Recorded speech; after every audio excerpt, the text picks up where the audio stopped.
Bonjour, bienvenue à cette sixième séance du cycle de webinaires consacré à la confidentialité qui est co-géré par la Ligue bruxelloise pour la santé mentale et le CRISAM, qui est donc un centre de référence en santé mentale du côté de la Wallonie pour ceux qui l'ignoraient. Aujourd'hui, la thématique porte sur le partage des données, les enjeux de la numérisation. Et je peux dire qu'avec cette sixième séance, nous arrivons un petit peu au cœur de la question qui a animé le groupe de travail confidentialité qui se réunit au sein de la Ligue, qui réunit tout un ensemble de personnes très préoccupées par la question de la confidentialité.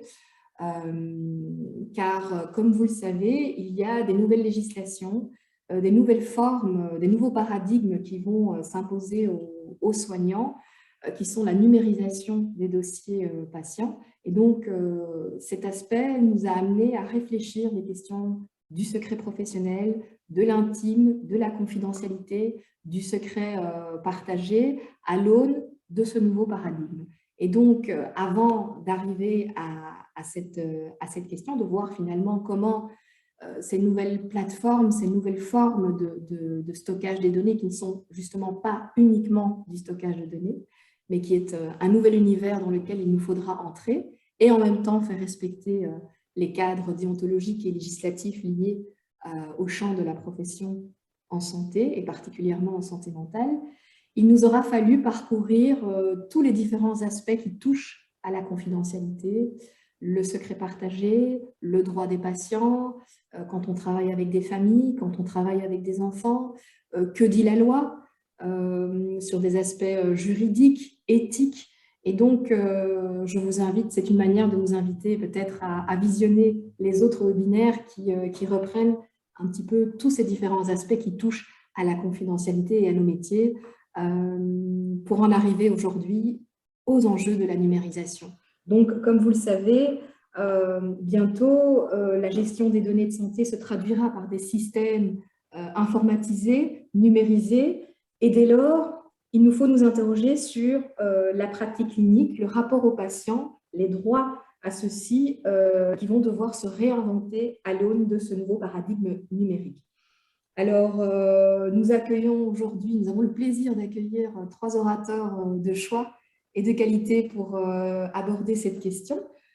Valérie Kokoschka, le docteur Sylvain Dalle, ainsi que le docteur Jacques de Teuf, qui vont nous aider à comprendre un petit peu comment déterminer et sécuriser les champs de devoir et de confidentialité dans ces nouvelles formes de numérisation, quel niveau de maîtrise de l'outil pour une utilisation conforme à la déontologie, mais surtout, venir nous interroger ce nouveau rapport à la machine, de quelle manière cela risque-t-il d'influer sur nos pratiques ou même de les modifier et donc d'entrer dans ce nouveau monde de manière très informée, sensibilisée pour pouvoir garantir un devoir de confidentialité qui est à la base du métier de soin.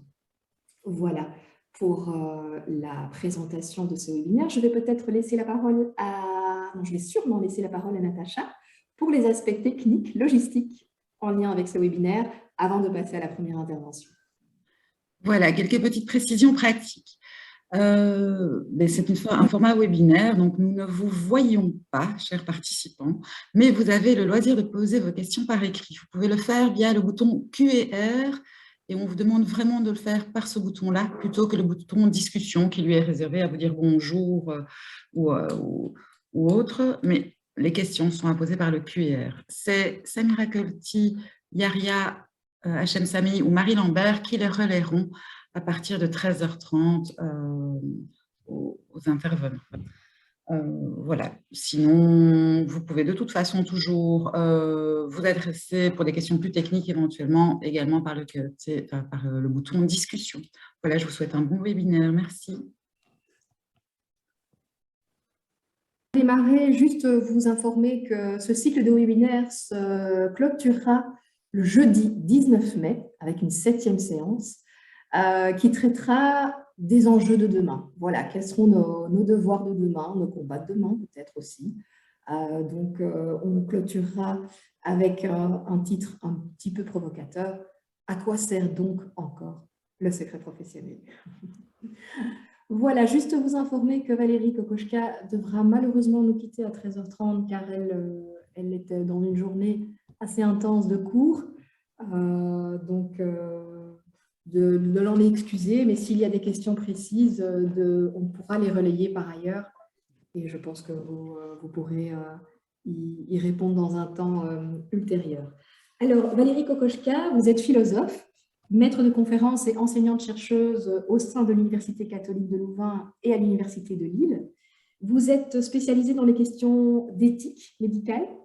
Vous avez écrit des articles sur la question de la gouvernance des soins, tant du point de vue organisationnel et technologique, dont le numérique. Et c'est de cela dont vous souhaitez nous parler aujourd'hui, de ce nouveau paradigme dans l'organisation des soins et des données relatives aux patients.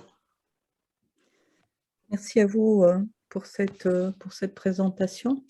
Je vais lancer de suite le partage d'écran qui m'amène un peu loin, moi aussi.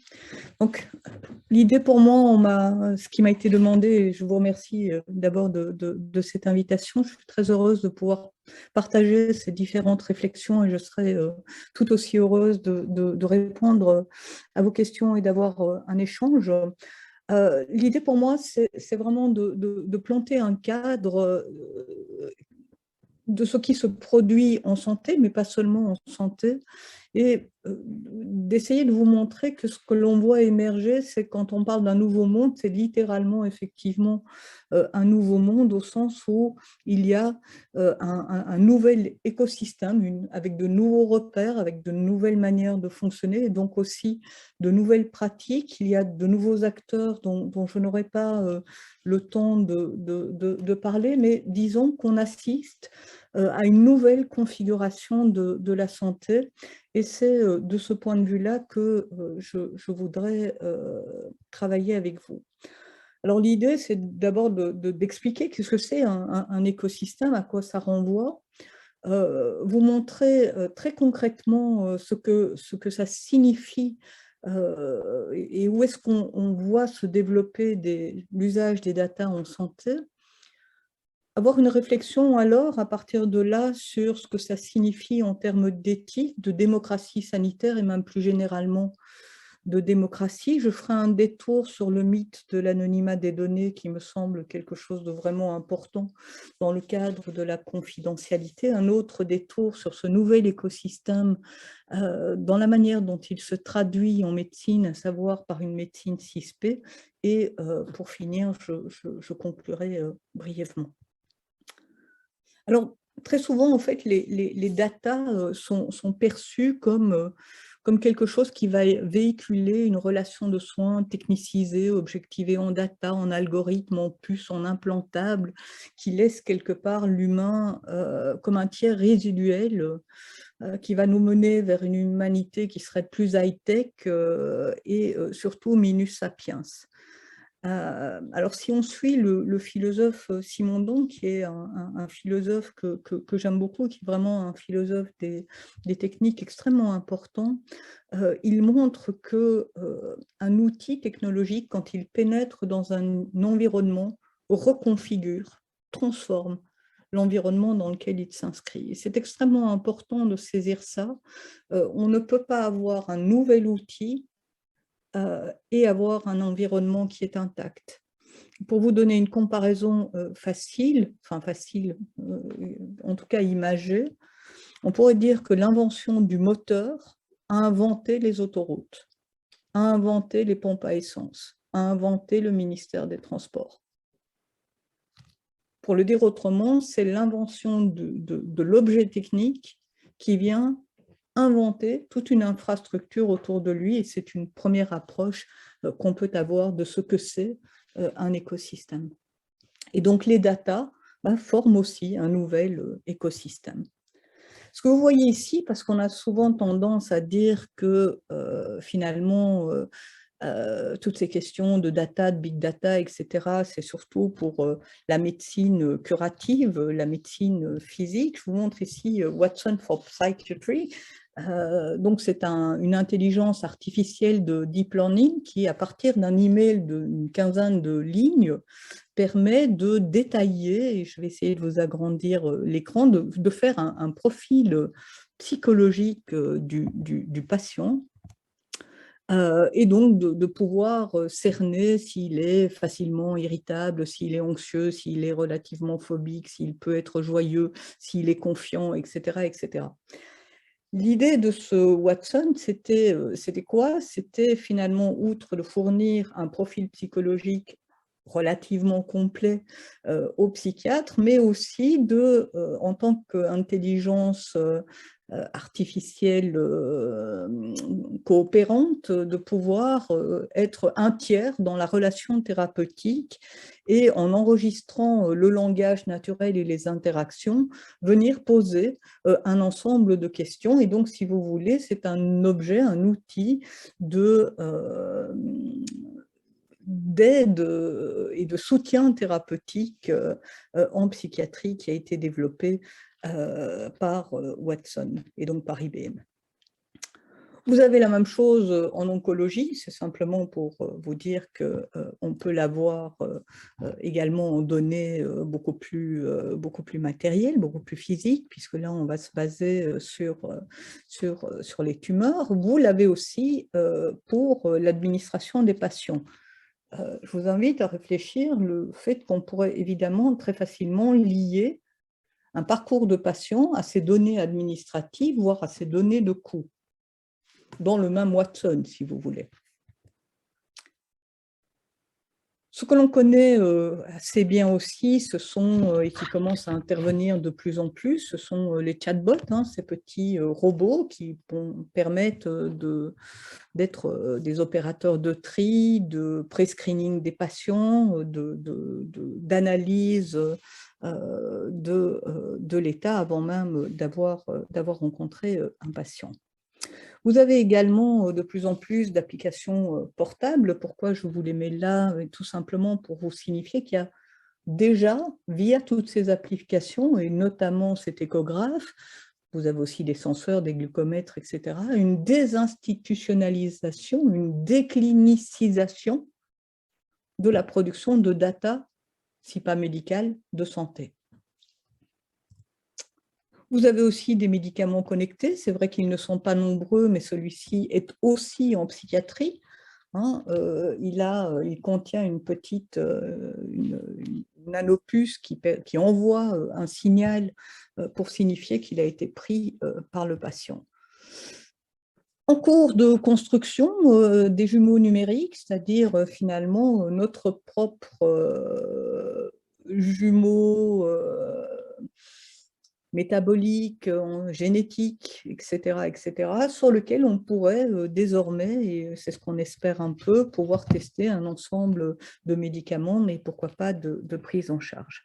Alors pourquoi est-ce que je vous ai montré tout ça? Mais tout simplement pour vous expliquer ce que c'est un écosystème, à savoir la convergence et l'intrication de nouvelles technologies. Vous les avez vues dans le domaine du médicament, vous les avez vues dans le domaine des applications. On pourrait parler de la 3D, qui sont toutes des technologies qui sont fondées sur la data. Et finalement, on se crée quelque chose qui est un environnement auquel des tas d'acteurs participent sans s'être concertés, sans vouloir faire partie d'un environnement numérique, mais chacun en s'appuyant sur cette terrible force qui est celui de la data, à savoir d'être un langage unique, partageable, universel, binaire. Et donc, ce nouvel écosystème, quelle est sa particularité, outre le fait que ces différentes technologies convergent, c'est-à-dire qu'on va les utiliser les unes s'appuyant sur les autres, qu'elles s'intriquent et donc elles s'hybrident, c'est qu'elles forment finalement un environnement que l'on n'a pas nécessairement souhaité, mais qui s'auto-organise d'une certaine manière sans nous, ou par-devers nous. Et ça, c'est, je pense, une des principales questions que nous avons à nous poser c'est de quelle manière nous allons parvenir à orienter démocratiquement, pour des motifs de santé publique, ce type d'écosystème dont les objets émergent un peu partout.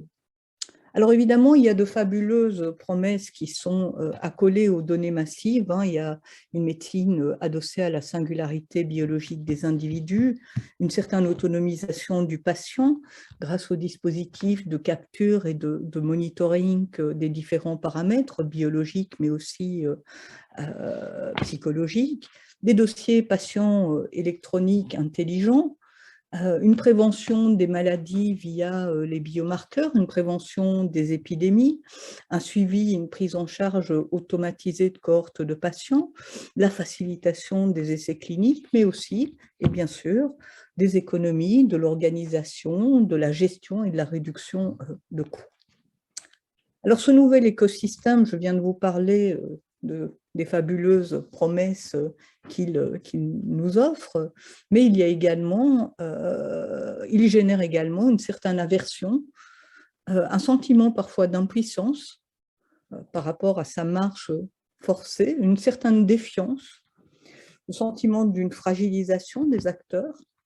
Comme il est autopoïétique, c'est-à-dire comme il est auto-créatif, il renforce ce sentiment que finalement ce nouveau monde nous vient bien plus que nous ne pouvons décider de lui. Il y a toutes les questions du transhumanisme qui ne sont pas nécessairement des questions délirantes. Certaines sont très vite posées dès le moment où, par exemple, on peut installer des prothèses intelligentes qui vous permettent, ont une sensibilité qui correspond à 1000 fois notre sensibilité naturelle. Comment est-ce qu'on gère ça psychologiquement?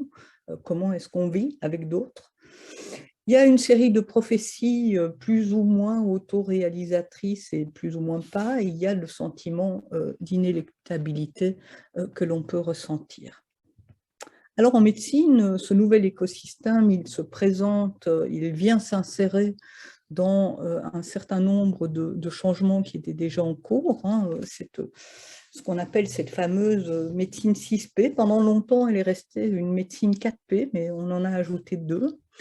Alors, ces 6P, pourquoi? Eh bien, d'abord, en termes de médecine préventive, on a un déplacement du curatif vers le préventif. Elle sera essentiellement prédictive, c'est-à-dire via le séquençage des gènes, les données cliniques, les données d'expérience en vie réelle permettent d'élaborer des modèles prédictifs qui sont toujours plus fins, au point qu'il faut ajouter maintenant à la catégorie patient, c'est-à-dire au patient qui est réellement malade, ce qu'on appelle le patient in waiting, c'est-à-dire le patient en attente de l'être, ou pour le dire encore autrement, le patient en attente de développer les symptômes dont on pense qu'il est prédisposé à les développer et à les exprimer. Et là aussi, il y aura beaucoup de choses à gérer avec ces patients qui sont déjà considérés comme des patients et qui ne le sont néanmoins pas encore. On pourrait aussi parler, en sens inverse, de patients qui sont toujours considérés comme des patients, mais dont certains dispositifs médicaux font qu'ils ne ressentent plus les symptômes qu'ils ont. C'est le cas notamment dans la gestion du diabète via un pancréas artificiel. On aura là une série de patients quelque part fantômes par rapport à ce qu'on connaît aujourd'hui. Alors, c'est aussi une médecine personnalisée, avec le séquençage et l'usage des big data. On peut aller vers une singularisation de la prise en charge. Elle est davantage participative et j'insiste, quand on parle de médecine 6P, en général, ce qui participe le plus, ce n'est pas le patient, ce sont ses data. Et donc, il y a une forme de substitution qui s'opère dans la médecine massive entre les individus en chair et en os et leur production de data, ou pour le dire encore autrement, les data qu'on a à leur propos. On a une médecine qui est toujours et de plus en plus une médecine par l'épreuve, avec une mesure systématique des résultats cliniques et des facteurs de coût. Et là, je vous renvoie à tout le dataset de l'ISHOP. Il y a le parcours, et donc ce sont de plus en plus des médecines qui se définissent, ou une médecine qui se définit sur l'intégralité d'un parcours de soins, et parfois même avant. Et le parcours, lequel, à la fois le parcours des données, par lequel on suit le patient, et le parcours du patient lui-même, voire des professionnels. Et donc, on a vraiment un suivi par la data, une forme de parcours qui poursuit, je dirais, qui se constitue en doublon numérique des individus et qui permettent quelque part un autre suivi. Alors, évidemment, cet écosystème, je vous ai dit qu'il était autopoïétique, mais quand même, ce n'est pas non plus une pure auto-émergence. Il nécessite de constituer des bases de données d'apprentissage avec tous les biais de l'opération. Il faut paramétrer des architectures, il faut définir des algorithmes, il faut nettoyer les données. Le tout pour obtenir des corrélations qui ne sont pas toujours des liens de causalité. Et si on parle beaucoup d'intelligence artificielle, j'ai souvent tendance à dire qu'on a plus d'artifice que d'intelligence, en tout cas pour le moment. Ça, c'est la première chose. La seconde, c'est que par rapport à l'intelligence humaine, on n'a pas cette multiplicité de l'intelligence qui est à la fois intellectuelle, émotionnelle, sensible, charnelle, symbolique, et en général, tout à la fois. Alors évidemment, une des grandes questions au milieu de toute cette gestion des data, c'est la question des algorithmes. C'est qu'est-ce qu'on va faire, qu'est-ce que c'est un algorithme? Un algorithme, c'est une opération simple, c'est une opération binaire. Chaque algorithme est une opération simple et une suite d'opérations simples, c'est-à-dire une suite d'opérations binaires effectuées sur un ensemble de données. Alors, bien sûr, vous pouvez avoir des algorithmes complexes. En fait, ce qu'on appelle des algorithmes complexes, c'est un ensemble de suites d'opérations univoques sur des données.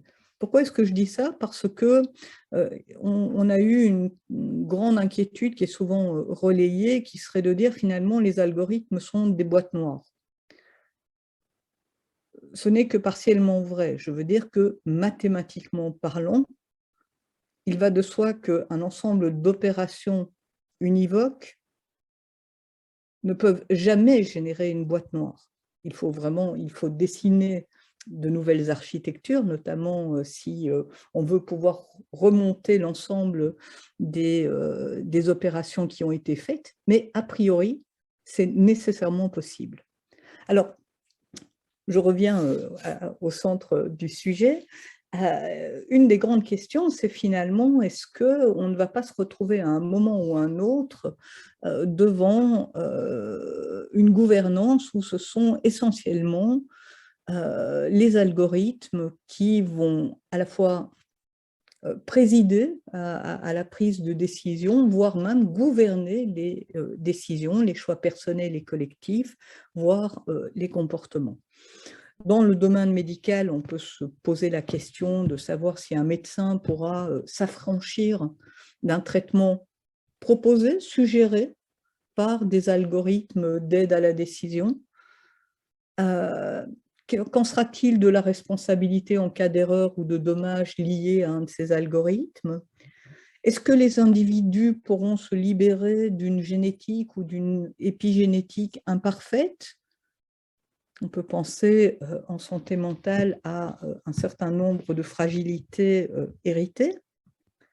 Est-ce qu'on pourra se libérer d'un parcours de soins prescrit, d'un parcours de soins défini par algorithme selon des données de coût? selon des données de disposition de médicaments, selon des données de disposition d'accessibilité, de prise en charge. Tout ça, c'est une série de questions qu'il nous faudra résoudre dans un temps relativement bref.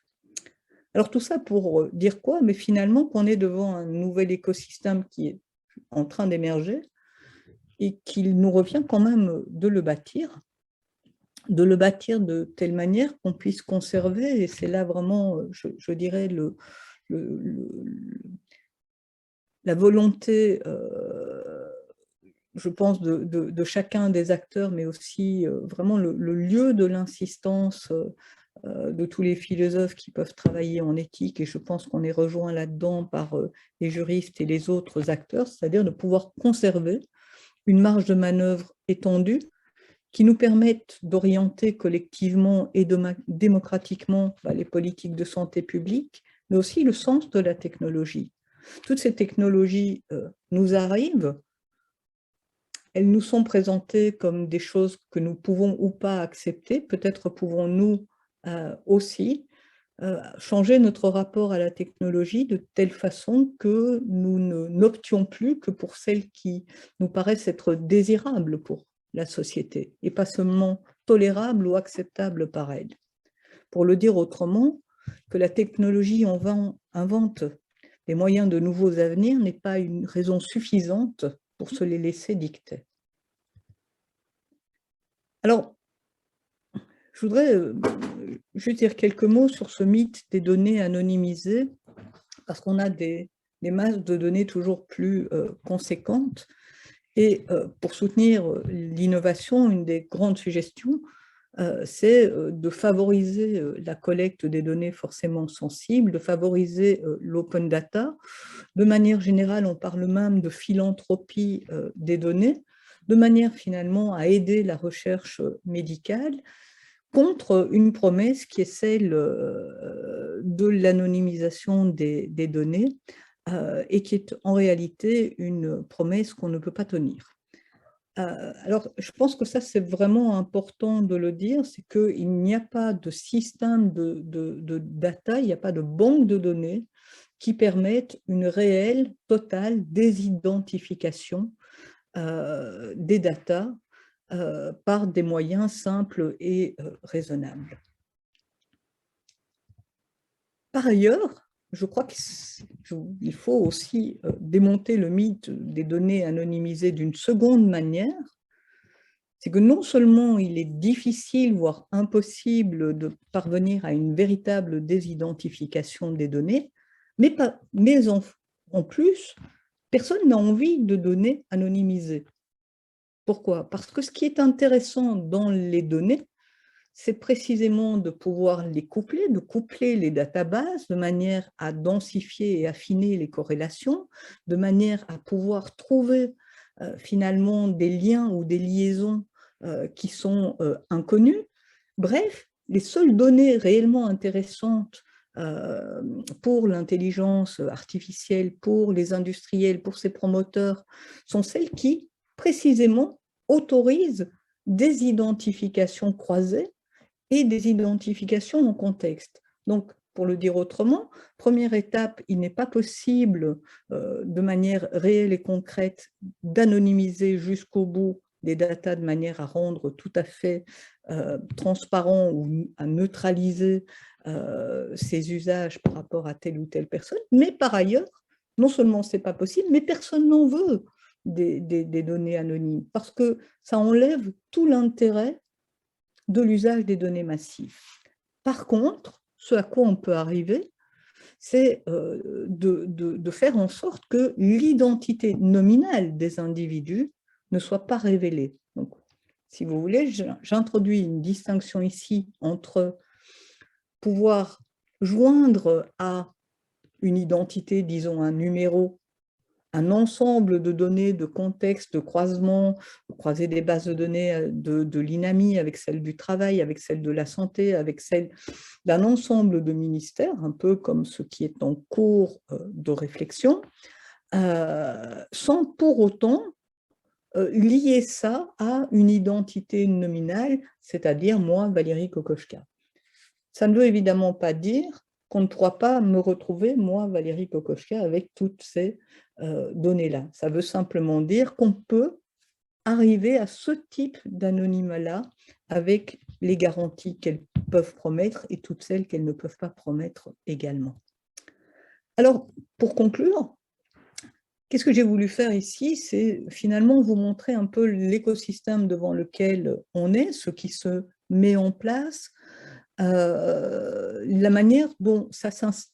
Et quand je dis ça, c'est vraiment un système qui vient prendre pied dans notre réalité. Et avec l'intention finalement de montrer la puissance de ce type de modèle, de réfléchir à ce qui reste une question très fondamentale qui est celle de l'anonymisation, de façon à finalement attirer votre attention sur ce que l'on a à faire de manière collective, à savoir, je pense, pouvoir orienter ce système de façon à ce qu'il préserve la relation thérapeutique, son intégrité et celle de ses acteurs, que l'on puisse continuer à l'orienter de manière démocratique. Et quand je dis « on », je veux dire une collectivité informée de ses enjeux, de ses avantages, de ses inconvénients, ce qui signifie aussi développer une certaine conscience collective par rapport à ce à quoi on fait face, de manière à pouvoir rencontrer les défis de santé, mais aussi tous les autres, puisque vous avez vu qu'ils sont interreliés. Et cela en laissant les générations futures les plus libres possibles de leur propre possible, c'est-à-dire en faisant en sorte de ne pas prendre des décisions qui vont constituer un ensemble de contraintes pour tous ceux qui vont nous suivre. Ce que je peux encore formuler autrement, il me semble que dans chacune des décisions qu'on prend devant une technologie, la question qu'on doit se poser est: est-ce que la décision que je prends aujourd'hui en tant que T0 va me laisser au moins aussi libre demain de mes choix qu'aujourd'hui? Parce que tout système qui réduit ces possibilités est un système qui sera toujours plus contraignant et dont il sera toujours plus difficile de sortir. Voilà, je vous remercie de votre écoute et je suis à votre disposition pour l'échange. Merci pour votre intervention. De ce que j'en retiens, c'est que effectivement, il ne s'agit pas juste d'un outil auquel il faut se familiariser, mais véritablement l'entrée dans un nouveau monde avec des nouvelles coordonnées, une nouvelle grammaire, où les patients n'est pas un sujet de soin, mais devient une espèce de data de soins. Et donc, ça nous oblige en tout cas à comprendre ce monde dans lequel nous sommes amenés à travailler et à transmettre des informations qui deviennent des données, qui elles-mêmes deviennent des datas, qui mènent leur propre parcours par-delà notre volonté, notre contrôle, mais aussi de nous poser la question de bien poser les actes d'aujourd'hui pour permettre à ce que demain, il y ait cet espace de liberté qui puisse être garanti, si je puis dire. Oui, je pense que c'est un bon résumé avec quand même l'idée que cette gestion par les data peut être une extraordinaire opportunité pour une meilleure prise en charge, et cette fois humaine, interhumaine, des patients, précisément par les échanges, par la fluidification de l'information, par la possibilité finalement d'avoir autour du patient beaucoup plus de professionnels et d'expertise. Donc, il y a vraiment énormément de bénéfices, je dirais, à ce nouvel écosystème. Mon ambition n'était pas d'en dresser un portrait négatif, mais simplement de relever un ensemble de points d'attention pour qu'on puisse réellement, et ça je pense que c'est vraiment notre défi et notre challenge, c'est d'arriver à en faire quelque chose qui soit le meilleur atout possible. Voilà. Oui, vous faites bien effectivement de préciser qu'il ne s'agit pas ici d'un parti pris qui serait du côté d'une forme de technophobie, pas du tout. Effectivement, ça permet de grandes facilitations dans le travail, etc. Mais vous nous invitez à peut-être à porter une attention sur les angles morts, si je puis dire. Oui, absolument. C'est vraiment ça. Voilà, et déjà d'avance. Écoutez, merci pour votre intervention. Vous m'offrez une magnifique transition vers notre prochain orateur, le docteur Sylvain Dahl. Vous êtes psychiatre, chef de service de psychopathologie adulte à la clinique Saint-Jean à Bruxelles. Et vous nous témoignez, on vous a invité car dans votre service, justement, vous y avez vu une belle opportunité que d'introduire la numérisation pour faciliter le travail. Et donc, cet outil est venu répondre à pas mal de difficultés ou qui se posaient à vous et à votre équipe. Et dans le même temps, en entrant dans cet outil et en entrant dans ce monde, vous avez aussi découvert qu'il y avait toute une série de problèmes et de questions qui ne vous étaient pas apparus au préalable. Et donc, pour nous qui sommes encore à l'extérieur et enfin, pour certains d'entre nous qui n'avons pas encore été familiarisés avec tout cela, avoir votre expérience, votre point de vue, et en plus en votre qualité de psychiatre qui recevait des patients fragilisés sur le plan psychique, c'est précieux pour nous. Et voilà, je vous laisse la parole. Un tout grand merci, madame. Merci beaucoup à vous. Merci. Alors, en effet, donc moi je vais vous parler d'une expérience plutôt du passé récent, hein, donc des 10 dernières années, et des questions qui sont actuelles, questions et réflexions actuelles. Alors, je vais essayer de partager mon écran. Voilà.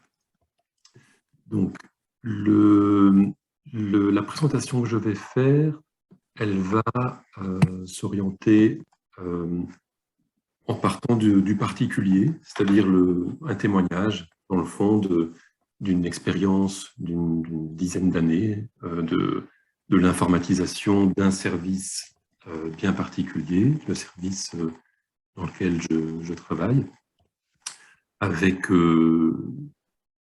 un déploiement des raisons initiales, des étapes, des progressions, de branchements sur de nouveaux projets qui ne sont pas forcément ceux que nous avons initiés, mais qui viennent parfois du gestionnaire ou du monde politique ou du social de façon plus large, mais aussi en soulignant parfois des glissements, des impasses, des résolutions et parfois des aggravations, en prenant aussi un peu le temps de vous dire au quotidien, mais à quoi je suis confronté dans mon travail quotidien autour du dossier patient informatisé, quelles sont les questions qui me sont adressées et où se posent les dilemmes. Et dans un second temps, je vais essayer de relier ça à des questions donc plus générales. Donc, si le premier point concerne vraiment la question du partage des données via la numérisation, peut-être le second point, qu'est-ce qui est en jeu?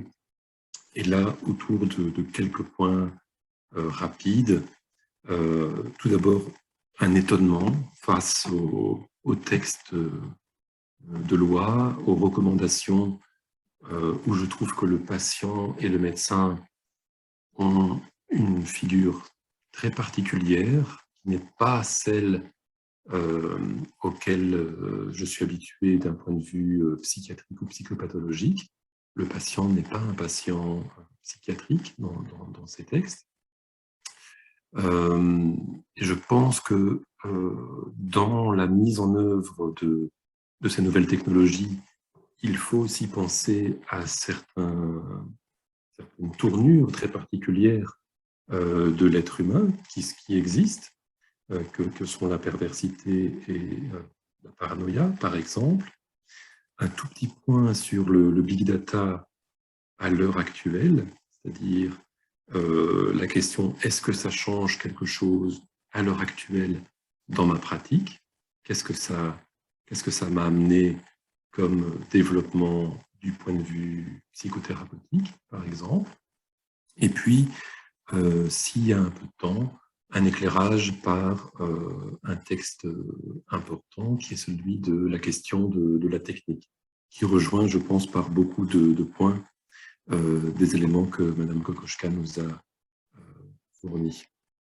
Donc, en guise d'introduction, moi je dirais qu'il n'y a pas une informatisation ou une numérisation, mais de multiples histoires d'informatisation qui impliquent des personnes données à un moment donné, qui sont empêtrées dans des histoires institutionnelles ou dans la leur.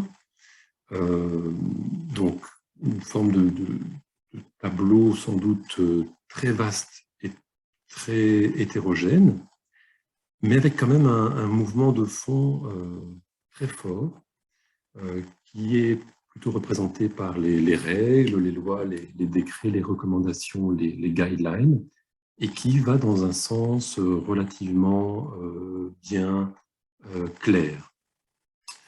Alors ce parcours, donc, je vais l'illustrer à travers des motivations initiales, mais vous verrez que très clairement, il y a une part de hasard, il y a des rencontres qui jouent là-dedans. Il y a certainement des choses qui n'ont pas été pensées au préalable et qui apparaissent en cours de route ou parfois bien tardivement, avec des tentatives de déviation ou des glissements. Et donc, s'il y a juste un mot peut-être qui, je pense, sera à retenir de ma présentation, c'est celui de vigilance. Comme ça vient d'être dit, je pense pas du tout diaboliser la technique ou la technologie, mais il ne faut pas non plus être dans une approche naïve et aveugle. Il y a des risques que la technique modifie profondément nos pratiques et pas simplement cette partie de collecte de données pour un patient ou pour de multiples patients. Ce sont déjà deux enjeux différents. Donc, je pense qu'il faut garder une vigilance. Alors, pour me situer, puisque je viens de vous dire que les personnes sont importantes, donc moi, par rapport à l'informatique, je plaide coupable dans le sens que j'ai un intérêt très ancien pour l'informatique. Déjà, adolescent, ça m'intéressait beaucoup. La programmation, c'est quelque chose que j'ai beaucoup pratiqué, à quoi je suis revenu plus récemment. Et cette illustration-là, vous percevez bien que ça n'est pas moi, mais ça aurait pu être moi. Et c'est déjà un petit clin d'œil, c'est-à-dire que cette image, quelqu'un l'a mise sur Internet, ça a échappé à quelqu'un, et puis ça se retrouve de façon tout à fait improbable dans une présentation de psychiatre sur la numérisation. Voilà, c'est peut-être aussi une petite indication de la vigilance. Au niveau très concret, moi j'ai été clinicien en SSM pendant de nombreuses années. Je suis toujours clinicien hospitalier, avec un passage par toute une série d'unités différentes au sein du même hôpital, donc hôpital de jour, psychogériatrie, liaison de l'aigu, des urgences, donc des situations qui sont aussi, qui ont leur particularité.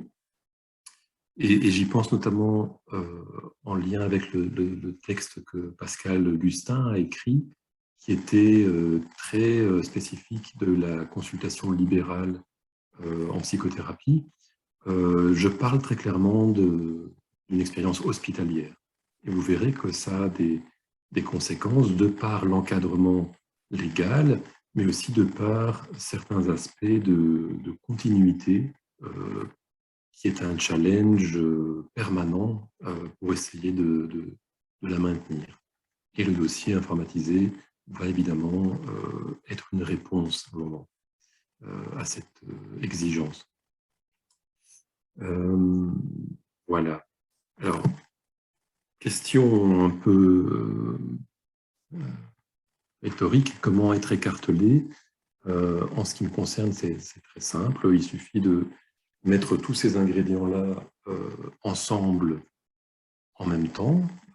C'est le cas à l'heure actuelle. Et on est inévitablement tiraillé par des exigences très différentes et difficiles à harmoniser. Alors, tout d'abord, le travail en hôpital, donc travail avec des équipes nombreuses, de nombreux collègues, où les transmissions d'un shift à l'autre sont indispensables. Il y a des rôles de garde aussi, il y a des admissions de patients venant de l'extérieur.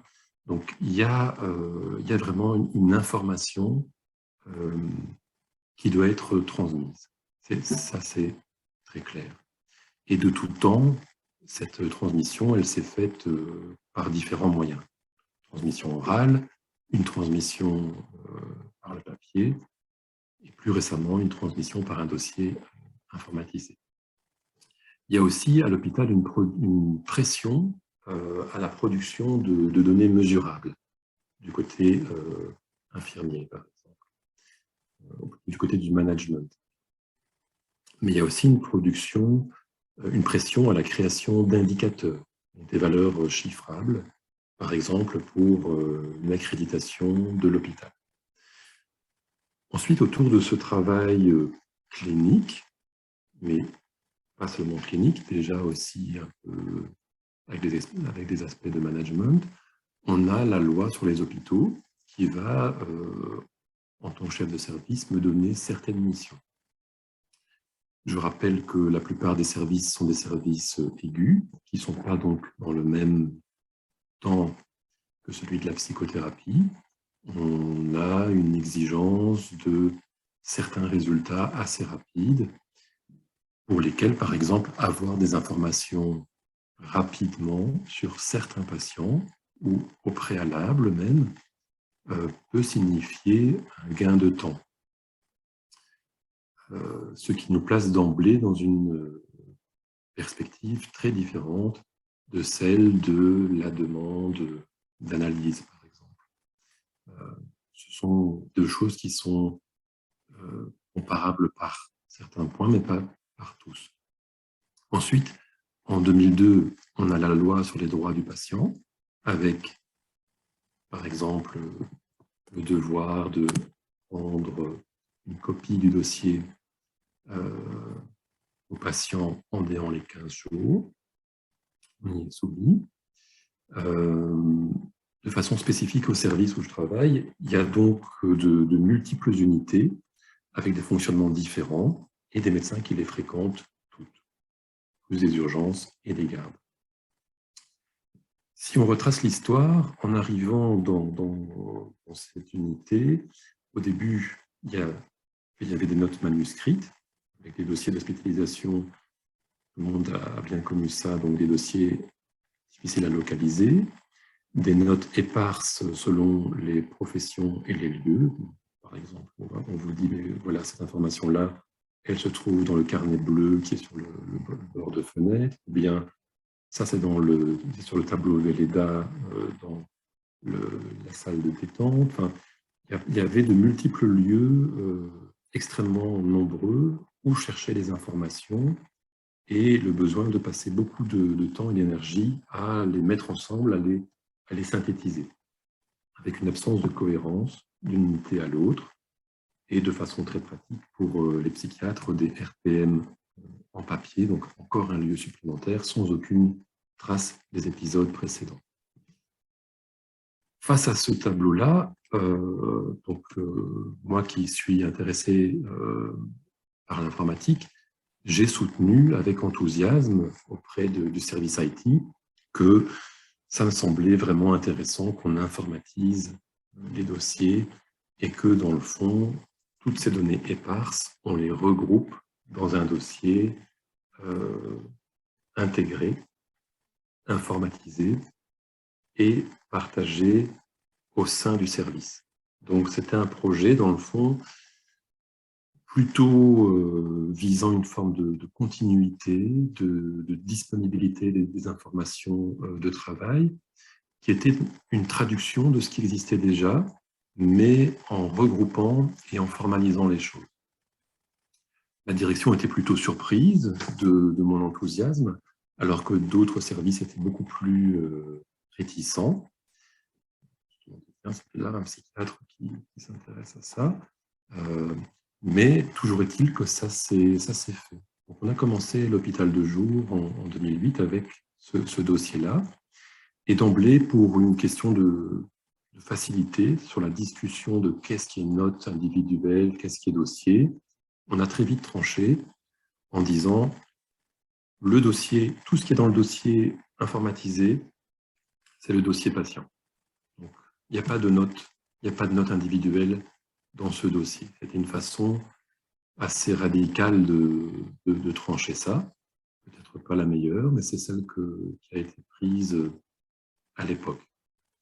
Alors évidemment, il y a un avantage aussi très administratif. On peut générer les lettres de sortie à partir de ce dossier. Donc vous voyez très vite que c'est un outil qui a bien fonctionné.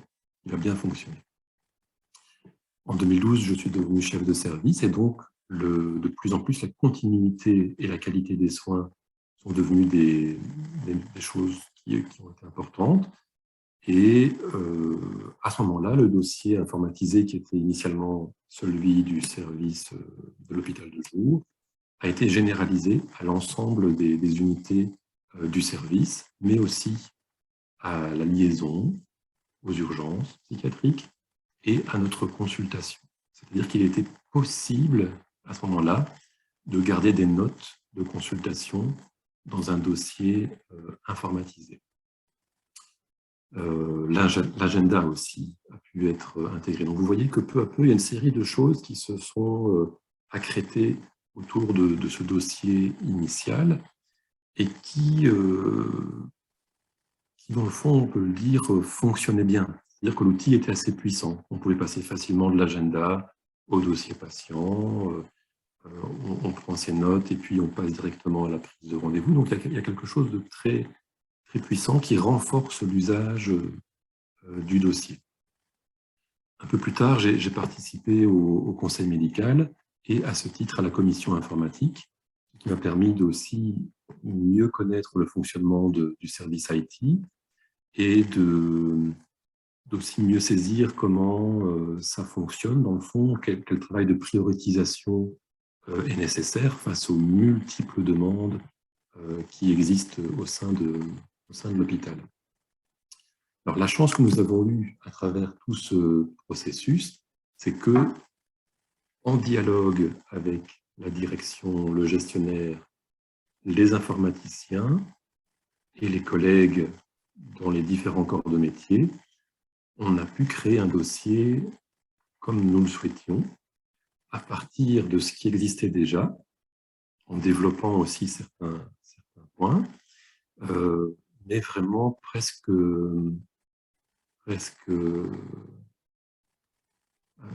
à la demande, en fait. On a vraiment été très libre de le constituer comme on le souhaitait. Et donc, pas du tout un dossier avec des cases à cocher ou une sorte de cauchemar un peu administratif avec des menus déroulants. Vraiment définir quels sont les champs où on peut mettre du texte libre, on peut mettre des diagnostics qui sortent tout à fait de n'importe quelle liste DSM ou autre. Donc, on retrouve en fait la page blanche dans ce dossier. Il n'y a pas une grande différence d'un point de vue structuration d'informations par rapport à un dossier papier. Les deux coexistent en fait. Il y a du structuré et il y a du libre.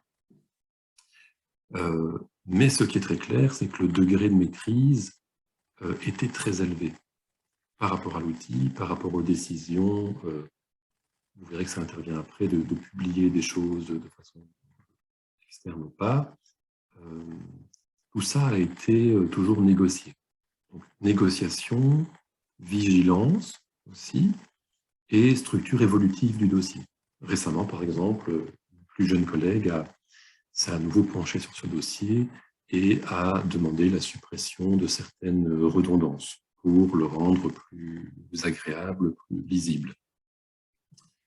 Là où les choses deviennent intéressantes, c'est qu'avec cet outil initial qui fonctionne bien, tout à coup, on voit apparaître toute une série de lignes de fuite.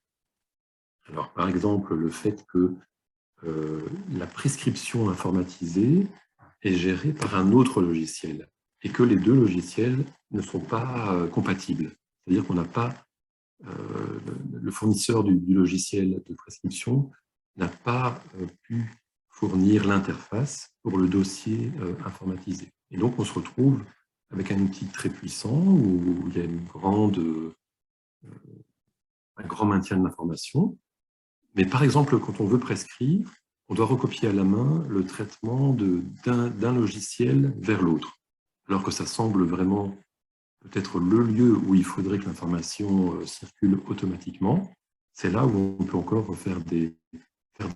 Donc il y a des discordances, il y a des choses qui ne sont pas tout à fait claires. Une nouveauté qui est apparue aussi, qui n'était pas du tout prévue, c'était que la direction, dans le cadre d'un projet de rendre l'hôpital paperless, a souhaité et puis a exigé qu'on scanne tous les dossiers papier. Et donc tous les dossiers papier des 30 années précédentes se sont retrouvés en appendice à ce nouveau dossier informatisé, ce qui n'était pas du tout prévu initialement. Et donc on a maintenant des informations très anciennes en papier qu'on ne peut pas modifier en fait. C'est sauvé sous un format dans lequel on ne peut pas intervenir, et c'est là pour un bon bout de temps.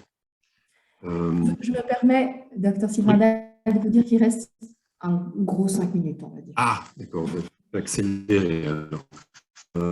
Et donc, de fil en aiguille, nos notes se sont aussi retrouvées à être écrites de façon directe dans le dossier.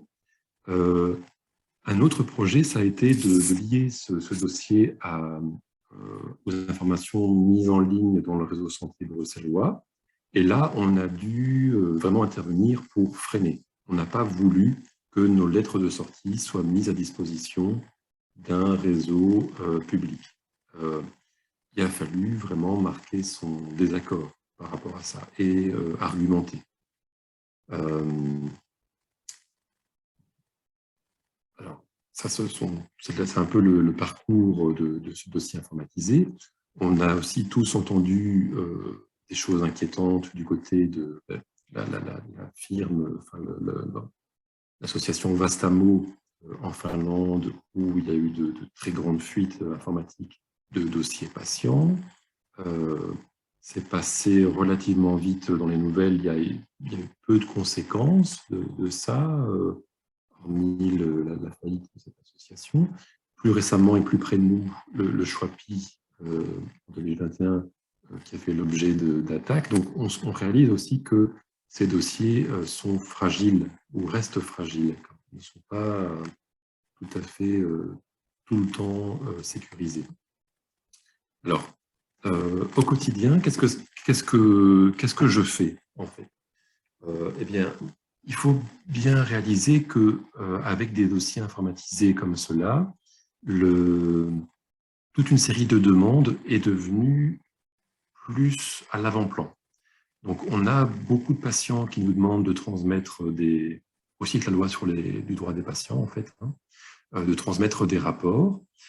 Il y a quelque chose de quasiment automatique, c'est-à-dire que la direction a le moyen d'avoir accès, sait qu'il y a un dossier psy, et le secrétariat nous demande, quand un patient demande un accès complet à son dossier, nous demande l'intégralité du dossier. Alors, je dois relire ces dossiers, par exemple, des patients qui ont fait quelques séjours, la dernière fois que ça a été demandé, j'ai eu une quarantaine de pages à relire de notes de dossiers d'hospitalisation, où je dois à chaque fois me demander, tiens, est-ce qu'il y a exception thérapeutique? Est-ce que c'est bon pour le patient de lire ça? Est-ce que ça concerne des tiers? Donc, il y a un réel travail très fastidieux. On a parfois des patients qui viennent nous demander des dossiers, patients qui ne sont plus connus, dont les thérapeutes ne travaillent plus chez nous. Qu'est-ce qu'on en fait? On a plus récemment encore des patients qui ont arrêté leur suivi récemment et qui, pour avoir un dossier à présenter, par exemple à la Vierge Noire, nous demandent l'intégralité de leur dossier, plutôt que d'être dans un rapport avec un psychiatre et un rapport qui serait rédigé après quelques séances. On nous demande le dossier complet. Ce qui est compliqué, c'est qu'il y a une forme d'automatisation dans ces demandes. C'est très simple de sortir le dossier, c'est très facile de faire la demande, mais ces choses ne vont pas de soi. On a évidemment des demandes de transfert de dossier par mail. On constate aussi qu'il y a parfois des membres de personnel d'une unité qui consultent les dossiers de patients d'autres unités, ou bien par bienveillance ou par inquiétude pour le patient, avec un questionnement où est la limite par rapport à ce genre de choses. Donc il y a un traçage évidemment de qui consulte quoi. Ça n'est pas toujours évident pour les personnes qui le font. Un autre effet un peu pervers de nos dossiers psy, c'est que quand un patient se présente aux urgences, d'emblée, aux urgences ou dans un autre service, d'emblée, chaque clinicien voit au minimum qu'un dossier psy existe. Comme vous voyez là, ici en bas, on voit qu'il y a un onglet psy pour ce patient-là. Donc, là où ça peut être un indice que dans une lecture bienveillante, on va y prêter attention, c'est parfois malheureusement aussi une sorte de drapeau rouge qui indique, ben voilà, un patient psychiatrique, c'est un patient pour les psys. Alors je vais passer plus rapidement sur certaines choses. Tout ceci nous a amené à être beaucoup plus vigilants et à apprendre aux assistants, aux collègues et aux équipes, dans le fond, une façon plus défensive de prendre des notes. C'est-à-dire que moi, j'indique aux collègues que quand ils prennent note, ils doivent relire leurs notes à partir de ce que les autres médecins vont pouvoir lire et comprendre, mais aussi à partir d'une lecture que le patient lui-même ferait de ce dossier, ou une lecture juridique. Imaginons qu'il y a un passage à l'acte. Qu'est-ce qu'un juriste penserait de ce que vous avez laissé comme note concernant les moments qui précèdent ce passage à l'acte? Donc l'informatisation ouvre sur beaucoup de solutions, mais aussi beaucoup de nouvelles questions. Il me reste encore quelques minutes. À 13h10 au plus tard, nous devons enchaîner avec la présentation du Dr Jacques Deteuf. Je vais insister sur 2-3 points très rapides. Donc, face à toutes ces questions, évidemment, ça a été évoqué dans le reste du webinaire, il y a des principes déontologiques, il y a les lois, il y a les valeurs morales, il y a les habitudes, mais je rappelle quand même que ce qui reste au-dessus de tout ça, et au-dessus même, je dirais, des lois, c'est la réflexion éthique. Il faut évidemment repérer les différents niveaux, repérer les dilemmes, et idéalement, la réflexion pluridisciplinaire ou à plusieurs et la documentation permettent de s'orienter. Ceci, je vais passer, je vais pas insister, je marquais juste mon étonnement par rapport aux recommandations qu'on trouvait dans l'avis sur le dossier patient de la Commission fédérale. Je trouve qu'il y a beaucoup d'éléments qui indiquent une vision très particulière du patient et du médecin, où le dossier est mis au centre. Je pense qu'en réalité, ce n'est pas le dossier qui est au centre de la relation patient-médecin, c'est autre chose. Et puis des expressions comme « parler la même langue », je pense que là, c'est tout à fait illusoire. On ne parle pas la même langue entre collègues, entre différents corps de métier, entre différentes personnes. Juste un petit point sur les dimensions de certains patients particuliers, les patients pervers et paranoïaques, par exemple. On a des demandes qui sont, on pourrait résumer de la façon suivante: je n'ai pas confiance en moi, j'aimerais savoir ce que l'équipe pense réellement de moi, et donc je vous demande l'intégralité de mon dossier, et vous êtes hors jeu parce que vous avez à vous y soumettre, c'est la loi, j'y ai droit. Donc on a des interactions très très compliquées avec ce genre de situation, ou du côté de la paranoïa, je n'ai pas confiance en vous, j'exige que vous me montriez les notes qui me concernent. Donc du côté de...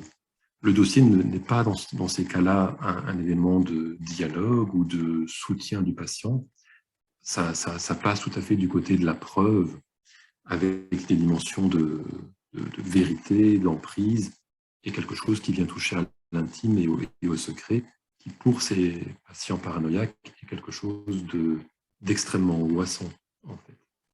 Et donc là, je pense qu'on a peut-être mis les pieds avec certains éléments de la loi sur le droit du patient et sur l'automatisation de dossiers parfois rendus plus ou moins publics ou consultables hors dialogue, dans quelque chose qui risque de nous revenir de façon un peu compliquée, ce que j'appellerais des aberrations du fait d'être hors parole. On n'est plus dans le dialogue entre le patient et son médecin, on est dans une forme d'automatisation. Et donc je dirais que si on veut poursuivre, il faudrait relire ce texte de Heidegger, la question de la technique, ou des passages vraiment très profonds font vraiment résonance avec la question actuelle de cette technique dans le dossier, et pas du tout sous une forme de diabolisation, mais dans le fait de dire que la technique, elle est là, on n'a pas le choix, on est dedans. Vers quoi on va si on y va de façon aveugle, et comment on peut dévoiler certaines choses, aller vers une forme de vérité pour le patient, différente que celle que ce dispositif amène, avec cette accumulation de données. Je pense que la médecine, ce n'est pas l'accumulation de données. On aura l'occasion de revenir dans le temps d'échange, questions-réponses, sur ce que vous abordez là, le hors-parole, de ce qui est mis au centre de la relation, ce qui est mis au centre, en fait, le dossier, comme vous le précisiez. Mais sans plus tarder, pour que chaque orateur puisse avoir un temps de parole égal, je vais donner la parole au docteur de Teuf, et je vais être en charge de vous partager le PowerPoint. Alors, un petit instant, je le mets ici et je partage mon écran. Et j'attends alors vos instructions, Dr Jacques de Teuf, à chaque fois que je dois... qui peut partager? Oui, très bien. Je vais partager donc. Voilà. Voilà, je vais passer à la première diapositive. Oui, c'est le titre. Oui, oui. Diaporama. On va commencer à partir du début. Voilà. C'est tout bon, c'est tout bon.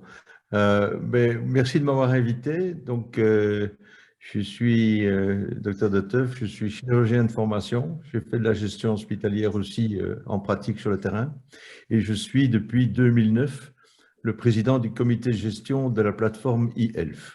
Donc, ceci pour dire ce que dont je vais vous parler aujourd'hui, c'est essentiellement de la gestion des accès aux données de santé.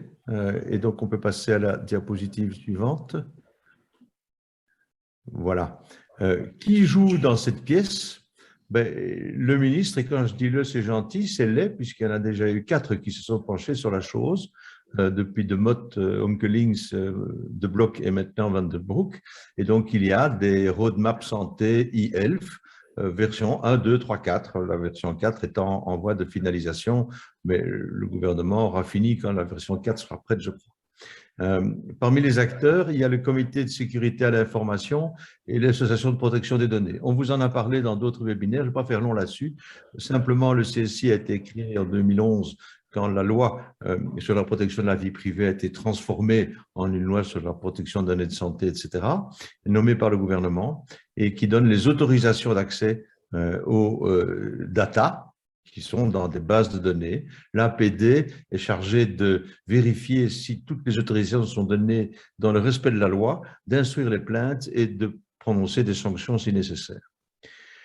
La plateforme e-health, ça gère les tubes de communication.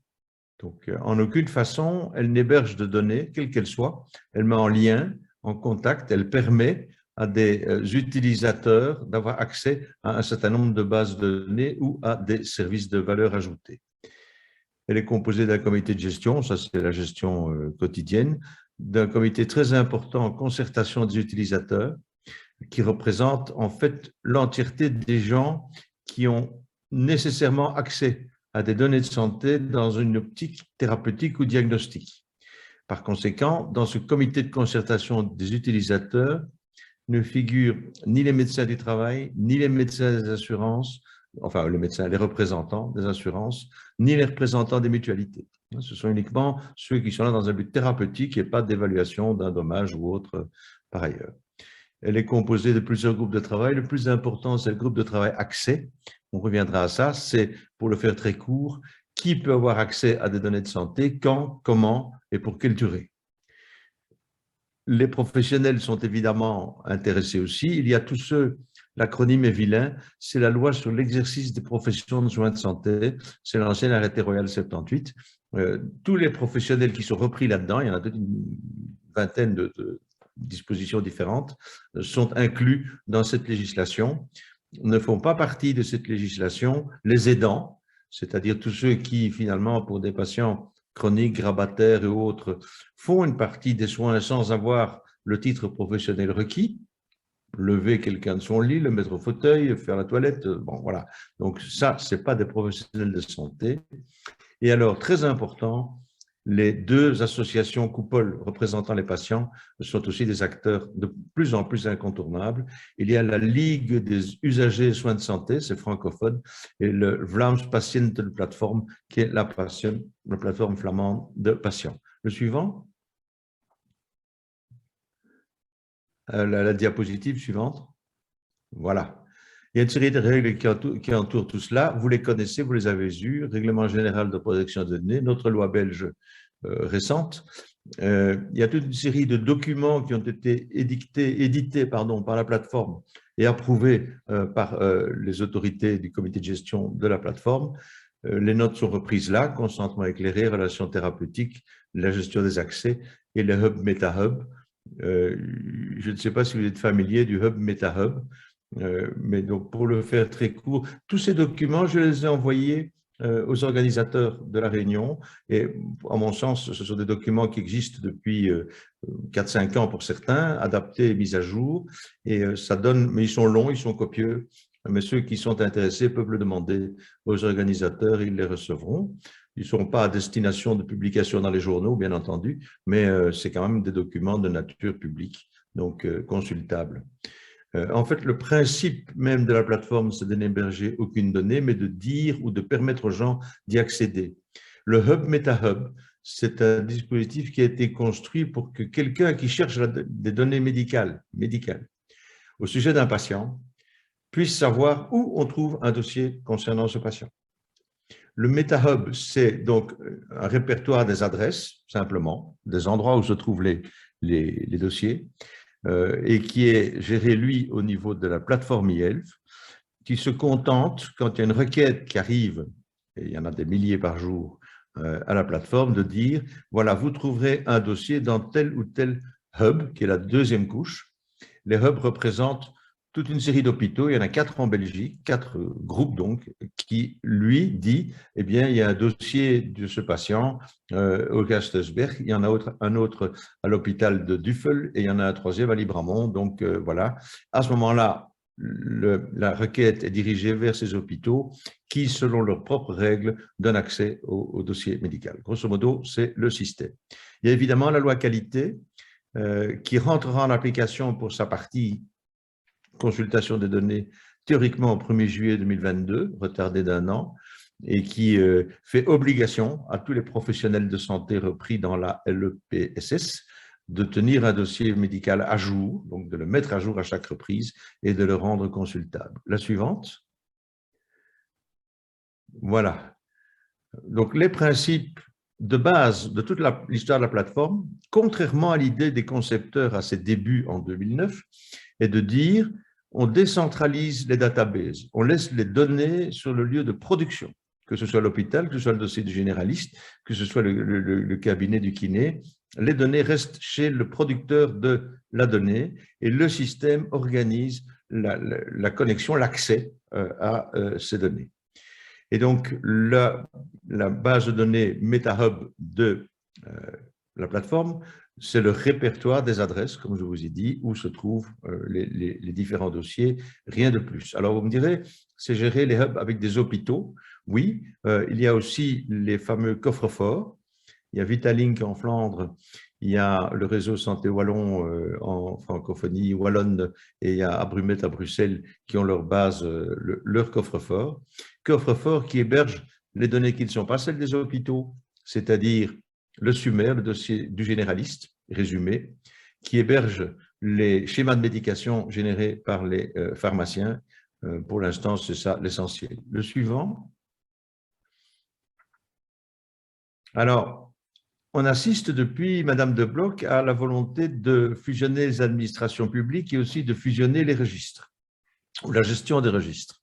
Et en fait, Scienza No a été créé il y a du temps de Maggie de Bloch encore en 2016 ou en 2017 et rassemble les bases de données et les règles de gestion du registre du cancer, de toutes les données de l'ancien Institut d'hygiène, qui était encore anciennement Institut Pasteur, les data santé de population qui puissent venir d'ailleurs, notamment du SPF Santé publique, et ce qu'on appelle les health data, qui sont des bases de données INAMI, qui rassemblent des données de santé, non pas de pathologie, mais de consommation d'actes, et donc qui permettent d'en inférer des pathologies aussi, qui rassemblent aussi récemment ou qui est connecté avec des dossiers du ministère de l'Emploi, administration des invalidités.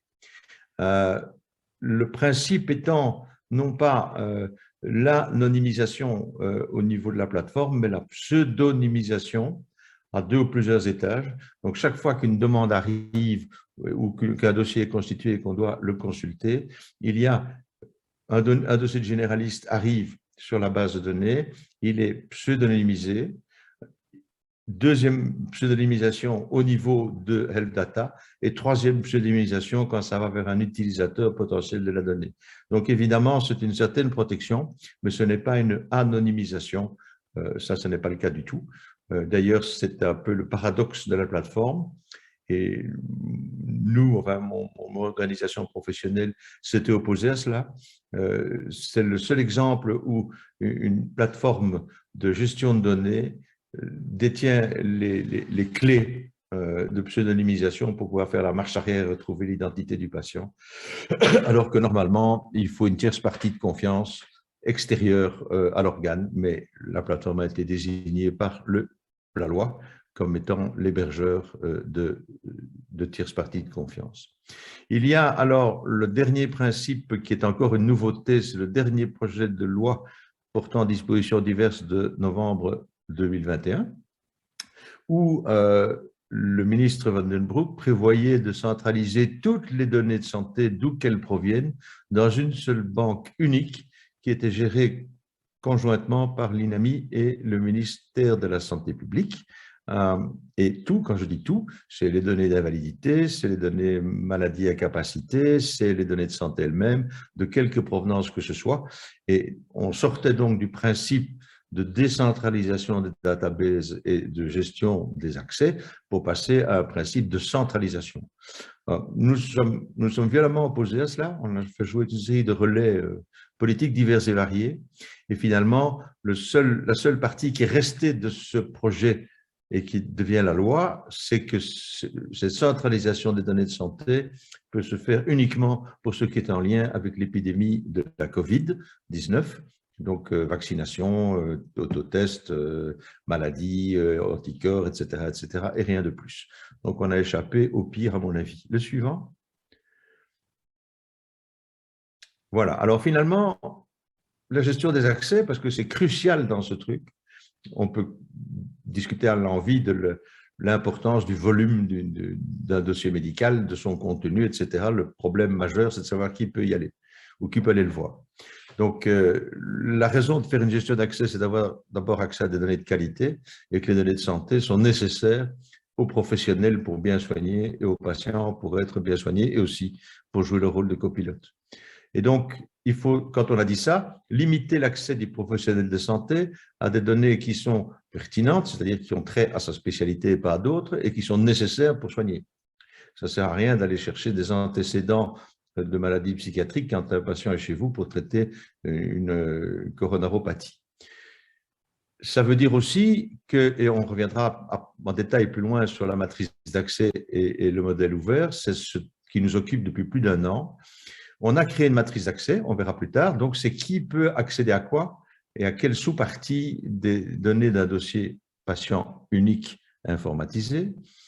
Et cette matrice d'accès étant très difficile à gérer, on veut passer vers un modèle ouvert, c'est ça qu'on appelle le changement de paradigme, c'est-à-dire en fait où tout le monde a accès à tout, mais puis il y a des règles qui disent quand même qu'on limite. Il faut faire attention à tous les aspects qui sont repris dans le GPD. Il faut que la consultation soit légitime, que les finalités soient appropriées et décrites, respecter le principe de proportionnalité et de minimisation. On ne peut pas demander plus de données que celles dont on a besoin, et de transparence. Le patient et d'autres peuvent s'assurer qu'il n'y a pas eu de consultation illégitime des données et de donner au patient un contrôle sur le contenu du dossier, son droit de le faire corriger. Oui, le suivant. Dans cette évolution, matrice d'accès, donc la formule de départ, matrice d'accès qui a été créée par le Comité de sécurité de l'information en 2012, après que cette commission ait pris le relais de la section santé de l'ancienne commission de protection de la vie privée.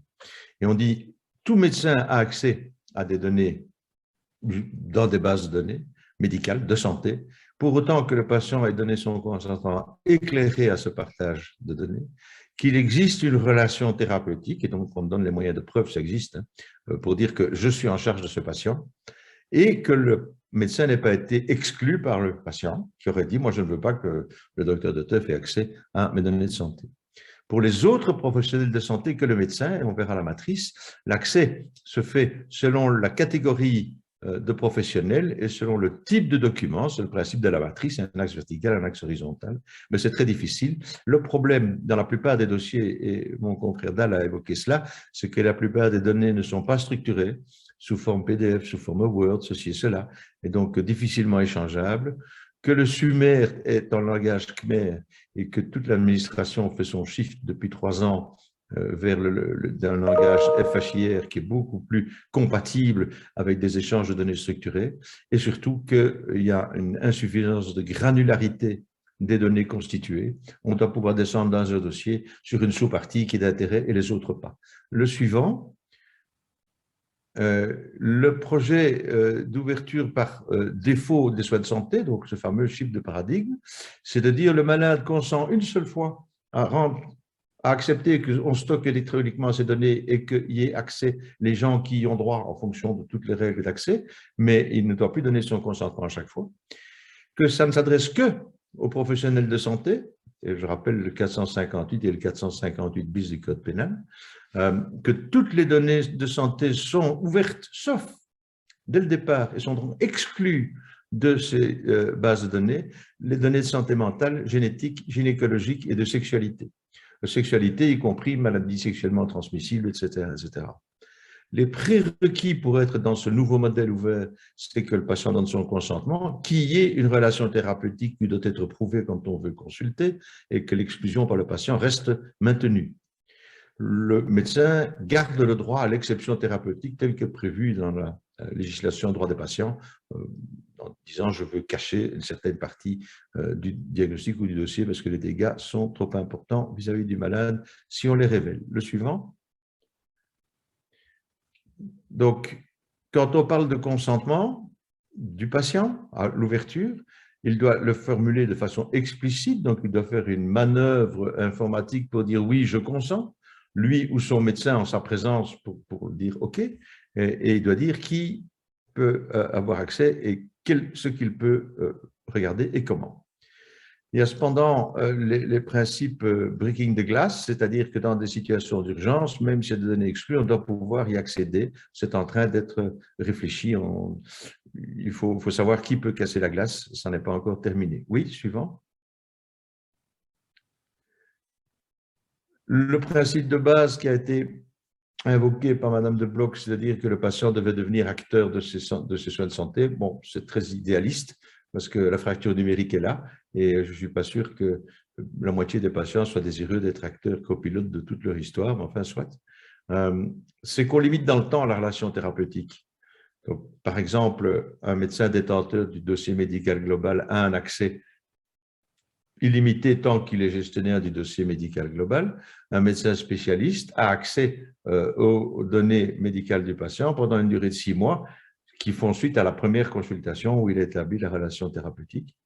Les principes aussi, c'est d'évoluer avec des métadonnées et des KER-sets, c'est-à-dire grosso modo des rassemblements de données liées à une pathologie plutôt qu'à un patient lui-même, et qu'on trouve un système d'avertissement de l'accès aux données vers le patient et vers le médecin. Donc, si quelqu'un vient voir votre dossier médical, qu'il y ait un message envoyé au malade pour dire « Monsieur le docteur machin a regardé votre dossier médical il y a 3 jours », et voilà, l'informer, et ça permet un certain contrôle. Le suivant.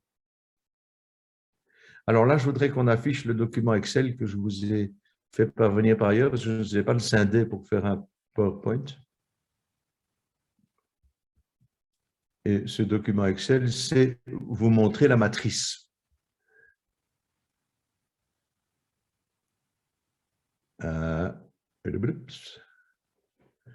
Voilà, je vois un document Excel là en bas. Non, oui, c'est ça. Voilà, c'est celui-ci.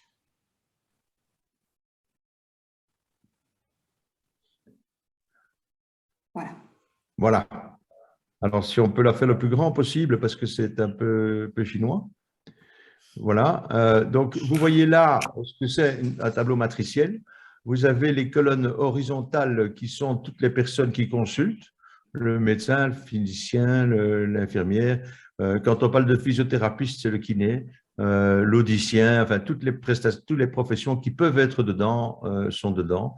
Vous avez dans le bas du document en jaune les règles de non-inclusion et de dire quelles sont les personnes qui font quoi, c'est les définitions, c'est juste pour la compréhension du tableau. Les colonnes verticales reprennent les types de documents. Donc, il y a des dossiers administratifs, il y a tout ce qui est dans le sommaire, donc le dossier du généraliste, les personnes de contact, la personne à appeler si ça va mal, les professionnels de santé qui traitent le malade, les réactions allergiques, etc., etc. Ça, c'est le sommaire. Vous avez plus loin à droite sur le tableau le schéma de médication fait par le pharmacien, les schémas de vaccination, les prescriptions pharmaceutiques. Vous avez ensuite les rapports de sortie du médecin, de l'infirmière, de la coucheuse et du médecin, c'est donc aussi de l'hôpital, avec toujours la distinction psy, gynéco et au maxillofacial, je ne sais pas trop pourquoi, mais enfin, c'est comme ça. Et les résultats d'examen technique, les protocoles de radio, médecine nucléaire ou autres. Chaque fois que vous avez une petite croix, c'est l'intersection d'une colonne verticale et d'une ligne horizontale qui dit l'accès est autorisé pour cette personne-là sur ce type de données. Ça, c'est comme la façon dont fonctionne la matrice d'accès.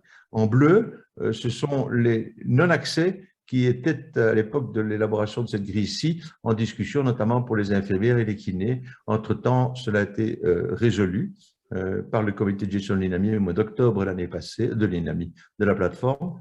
en disant, voilà, il y a certaines données accessibles aux infirmières et d'autres très limitées aux kinés, contrairement à ce qu'ils avaient demandé, et qui sont bien entendu limitées dans le temps. Pour les infirmières, c'est 6 mois et les kinés, c'est 3 mois. Voilà, ça c'est tout pour le tableau, mais je vous invite à le lire. C'est assez intéressant de voir qui peut aller voir quoi, moyennant le respect de relations thérapeutiques et autres. Voilà, on peut revenir à la présentation. Voilà, alors ce shift de paradigme, il impose donc toute une série de travaux qui sont en cours, qui ont commencé en novembre l'année passée, réellement, bien que la décision ait été prise au mois de mars, et on est loin d'être au bout du compte, donc rentrer en vigueur au 1er juillet, on oublie. Mais donc voilà les principes qui sont retenus. Ça reprend une partie de ce que je vous ai exposé. Je vois que je ne dépose pas trop mon temps, non. Donc, le consentement explicite au point 4, la relation thérapeutique, le partenariat, les accès tracés et le processus de non-respect des règles, le suivant. Attendez. Hop. La présentation. Voilà. Donc, encore une fois, limité aux gens qui sont visés par, ouais, je laissé arrêter le 78, c'est l'ALEPS. Donc voilà, toutes les données, sauf si le patient ou le prestataire en accord avec le patient dit il ne peut pas avoir accès, exclusion de voilà, gynéco et autres, et bien sûr la relation thérapeutique. Le suivant. Les conditions qui doivent être rencontrées pour mettre ça en place, donc ça reprend bien sûr l'arrêté 78 et les données, enfin la LEPS et les données exclues. La possibilité à donner au patient de retirer son consentement, mais en désactivant l'ouverture de partage de données. Il faut régulièrement que le détenteur de DMG communique aussi l'état de son dossier. Il faut, avant que le système tourne, que le système de notification auprès du patient et du prestataire soit mis en place, et ça donne lieu à des débats infinis, et c'est loin d'être réglé. C'est très difficile entre ceux qui ne veulent pas d'un système de notification et ceux qui veulent. Enfin, c'est une des conditions qui a été reprise et approuvée. Alors, la granularité, les métadonnées et autres, la suivante. Donc, pour faire ces conditions-là, il y a des groupes de travail qui existent et qui travaillent depuis le mois de novembre, c'est une version de novembre, qui vous donne les projets qui sont approuvés, donc les 7 grandes catégories. Quelles sont les données accessibles? Définir des metadata. Il y a des workshops pour chacun de ces trucs. Et donc, la production ou la conclusion de chacun des groupes est reprise dans la 3e partie du document. Ce sont les objectifs poursuivis. Je voudrais simplement attirer l'attention sur la dia suivante. Le système de notification. Donc ça, on est au cœur du problème parce que il y a des gens qui disent, mais voilà, le patient a donné une fois pour toutes un consentement, donc il y a un opt-in puisqu'il a consenti et pas un opt-out où on suppose qu'il a consenti sans rien dire. Mais enfin, le opt-in qui est poussé par certains est extrêmement léger puisqu'une fois que le patient aurait consenti, ben voilà, tout est ouvert.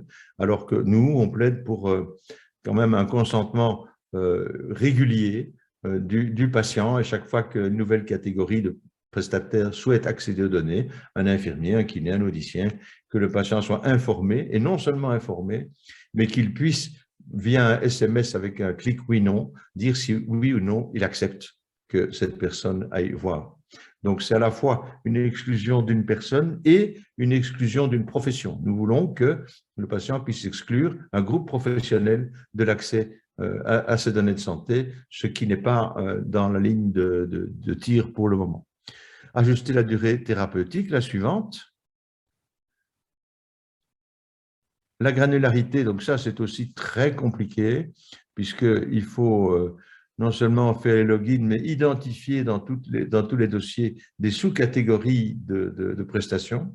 Ça n'est évidemment possible que s'il y a un dossier structuré sur un mode standardisé, et pas un dossier qui est un empilement de documents PDF ou autre. Donc, c'est un problème d'architecture considérable. Voilà le processus de plainte. Et le suivant,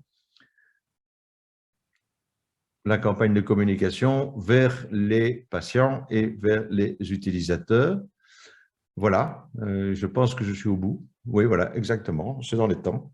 Donc, après ça, vous êtes libre de poser toutes les questions que vous voulez. Je suis à votre disposition. Un tout grand merci, docteur Jacques Detteuf. Je n'ai malheureusement pas eu le temps de vous présenter, mais vous l'avez fait vous-même, et de vous dire que vous êtes là pour nous informer sur cette plateforme IELTS, la planification, les travaux qui sont en cours, puisque comme vous nous l'avez très justement rappelé, en juillet 2022, donc demain, la loi qualité nous obligera, nous les praticiens qui relèvent du champ des soignants, de tenir à jour des dossiers et de pouvoir fournir un accès via la plateforme e-health, comme vous nous l'avez expliqué, qui est une espèce de grand carrefour avec des directions pour aller vers différentes plateformes où l'information se trouvera. Je m'arrête là et je laisse toute la place au panel des participants qui souhaitent poser des questions. Malheureusement, Valérie Kokoschka a dû nous quitter voilà, parce qu'elle reprenait des cours. Mais je me tourne vers Marie et vers Yahya. Si vous avez reçu des questions, si vous avez des remarques, des réflexions pour lancer la discussion, je vous en prie.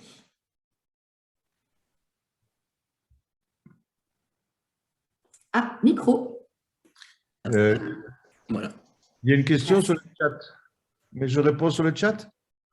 Ah non, vous pouvez, Yahya va vous poser la question et comme ça, elle profitera à l'ensemble des participants. Mais embrayons directement sur celle-là, c'est effectivement une question posée par Madame Vermeulen qui est, Dr Detteuf, pensez-vous que les psychologues cliniciens doivent alimenter la plateforme e-health? Comment respecter et leur déontologie et ce partage de données psy? Alors, les psychologues cliniciens et les orthopédagogues sont des professionnels de santé visés par la LEPS. Donc, ils sont tenus de tenir un dossier médical avec les données, un dossier psychologique, appelons-le comme on veut, qui concerne leurs patients. Et donc, ils ne sont pas obligés de donner. La plateforme ne stocke pas de données, donc elle ne demande pas des données aux prestataires, mais ils sont tenus de participer au système rendant possible l'accès aux données médicales via la plateforme. Oui, pas de doute. Et alors, une question qui vient d'arriver dans la foulée, c'est effectivement comment gérer e-health. Parce que, si je peux compléter, je trouve votre exposé vraiment intéressant, Dr Detteuf, aussi par ce qu'il montre, c'est-à-dire toute cette complexité qui se traduit sous des bases de données différentes, des protocoles, et où on voit bien que derrière, donc on est dans des questions très informatiques, mais avec des enjeux qui se cachent derrière à chaque fois, des enjeux à la fois médicaux, éthiques, relationnels, etc. Et que ces enjeux se traduisent là dans des processus qui doivent être définis, déterminés, et qui vont s'appliquer à l'échelle de tout un pays et pour plusieurs années, des évolutions. Et donc, effectivement, je me suis dit, votre PowerPoint, il va falloir le relire plusieurs fois pour pouvoir être sûr de comprendre certains aspects, parce qu'il y a une maîtrise, une certaine forme de technicité d'un langage qui se fait au fur et à mesure. J'imagine que vous, comme nous, n'étiez pas forcément familier de tous ces termes et que vous avez appris au fur et à mesure à en saisir le sens.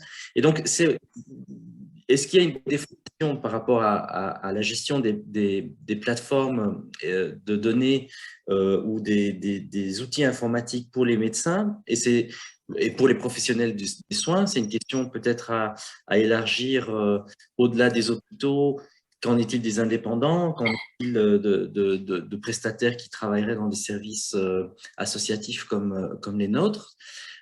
Et ensuite, qu'est-ce qui est prévu? Est-ce qu'il y a des lieux qui existent où des retours réguliers sont possibles de la part de ceux qui justement maîtrisent mieux ces questions-là pour permettre aux praticiens d'être mis à jour dans leur compréhension et leur connaissance sur tous ces systèmes qui les entourent?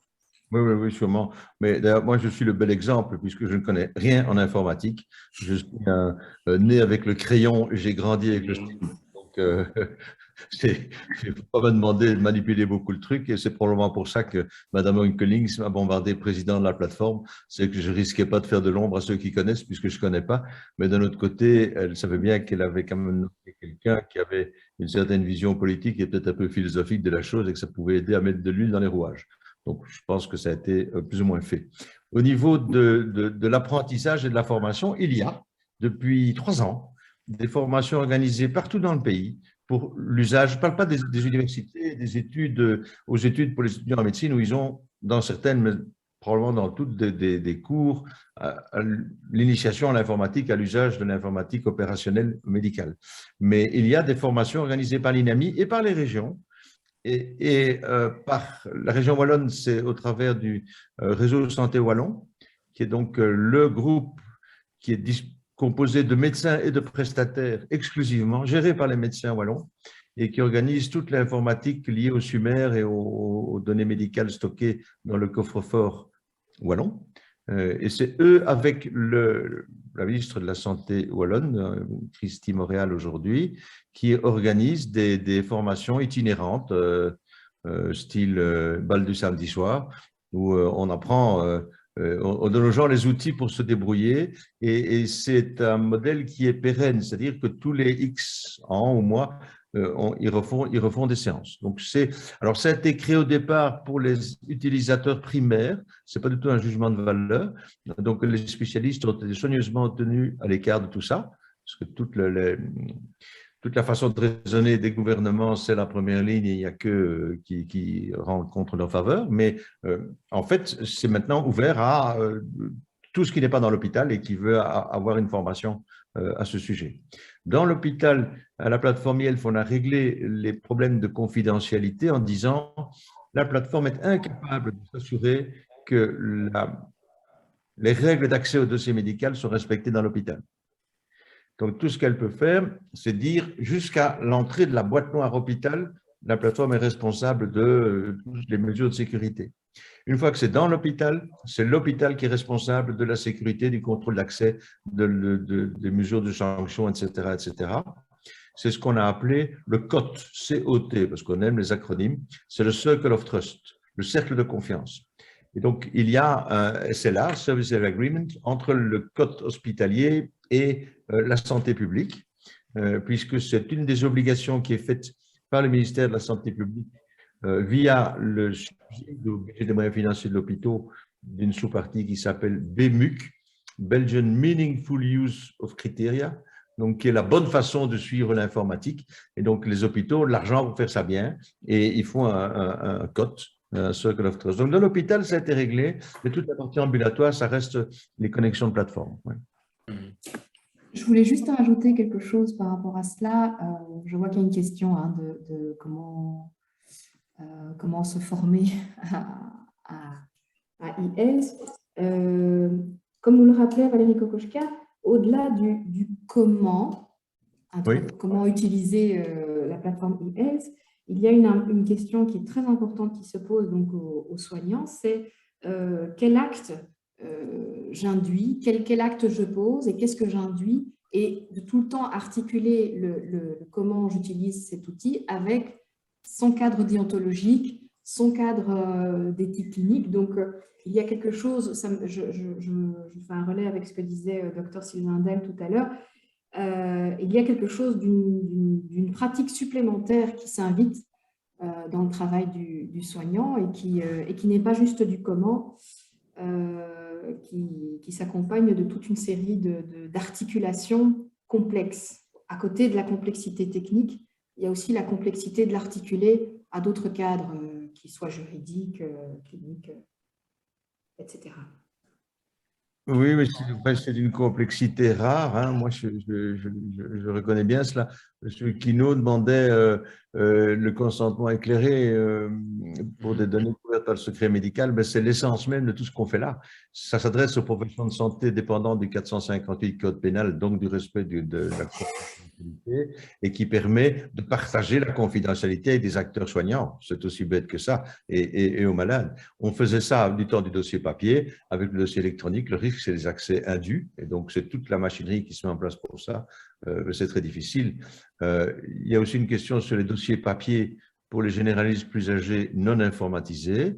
Alors, c'est une excellente question. Au niveau de l'INAMI, on a réglé les choses puisqu'on a permis à ceux qui avaient plus de 65 ans, 2 ans après la mise en place des mesures, notamment prescription électronique de médicaments, prescription électronique d'avis, etc., de continuer avec le papier pour ne pas les obliger à des mises à jour coûteuses, longues et difficiles ou impossibles, et d'engager des frais alors qu'ils vont arrêter leur pratique bientôt. Donc ça a été gardé. Maintenant, au niveau de l'ALEPS, c'est une question à laquelle moi je ne sais pas répondre. Il y a une obligation dans l'ALEPS de rendre les choses accessibles électroniquement.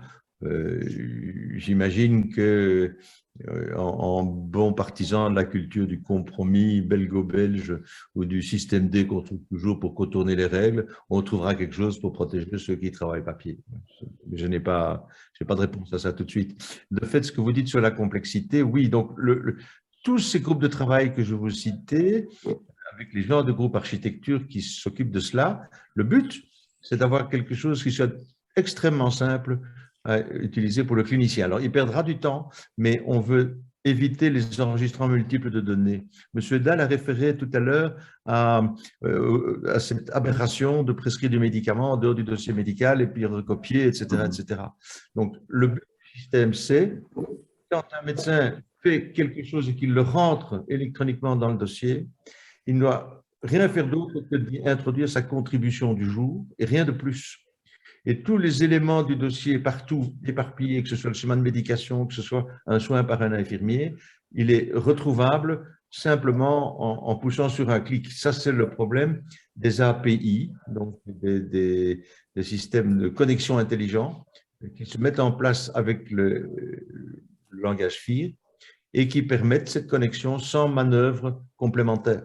Donc, c'est quelque chose qui sera user-friendly au bout du compte. Mais le groupe d'architecture n'est pas encore au bout de ses peines et le groupe de travail sur la gestion des accès non plus, puisqu'il y a cet énorme problème du consentement sélectif du patient qui n'est pas encore réglé.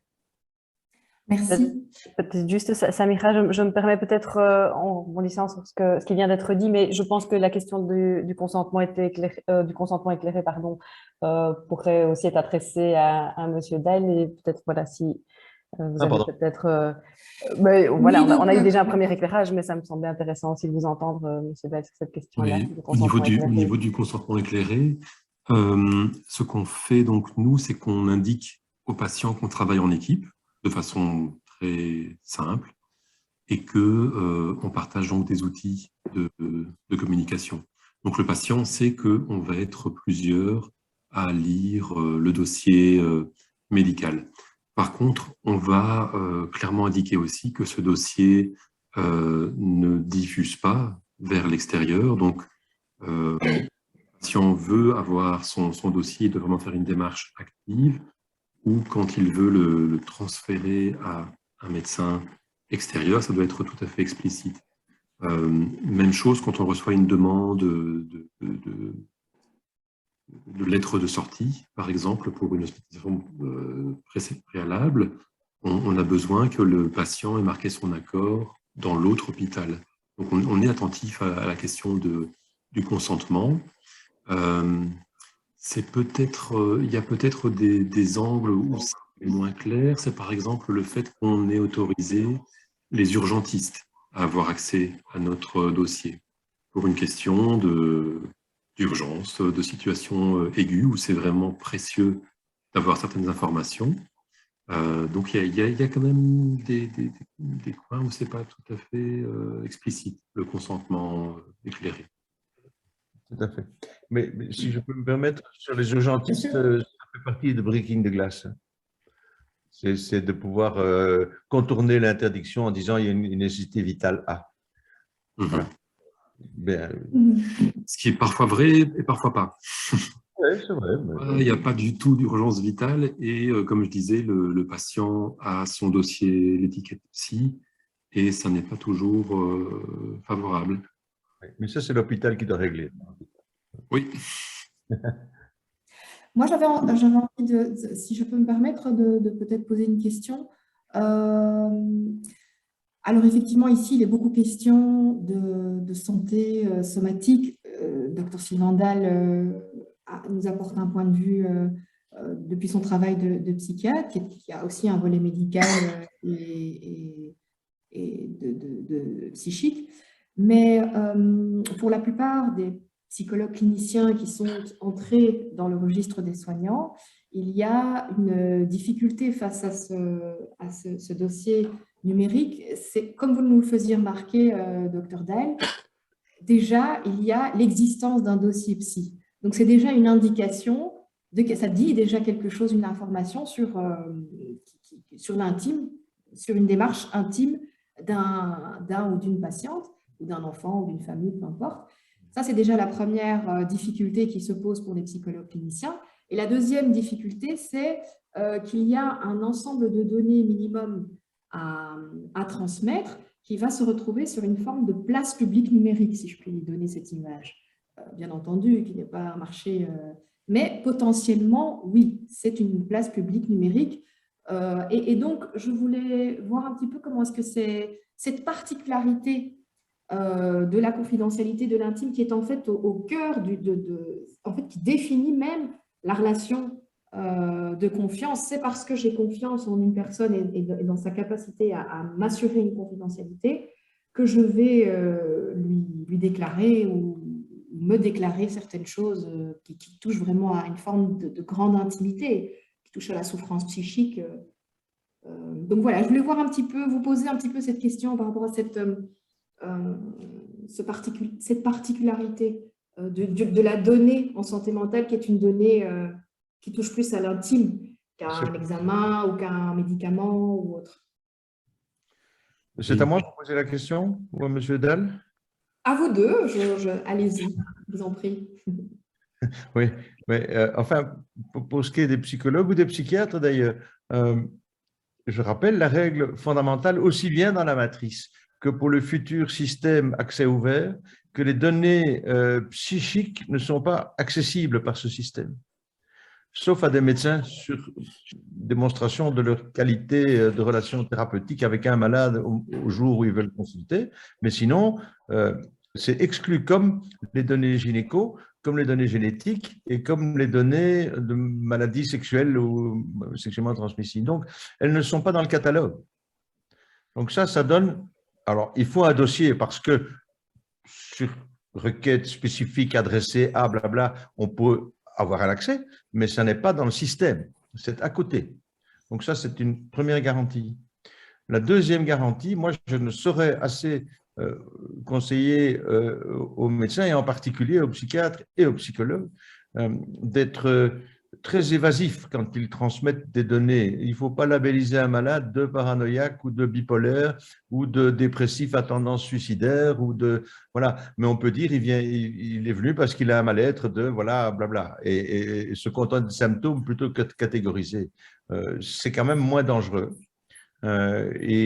Depuis qu'on a inventé la communication du dossier au patient et obligatoire au dossier du patient, comme M. Dalle, moi j'ai toujours recommandé aux médecins d'être très défensifs dans leur rédaction de dossier et de n'y mettre que des choses qui ne peuvent pas nuire aussi bien à eux qu'aux patients. Parce que ce sont des… possible aussi, dans la mesure du possible. Donc par exemple, le cas coinçant classique, c'est le patient qui va nous demander une attestation pour le médecin conseil ou pour la Vierge Noire d'un rapport médical, ce qu'il est tout à fait en droit d'exiger. Le médecin conseil peut exiger qu'on réalise un rapport concernant le patient.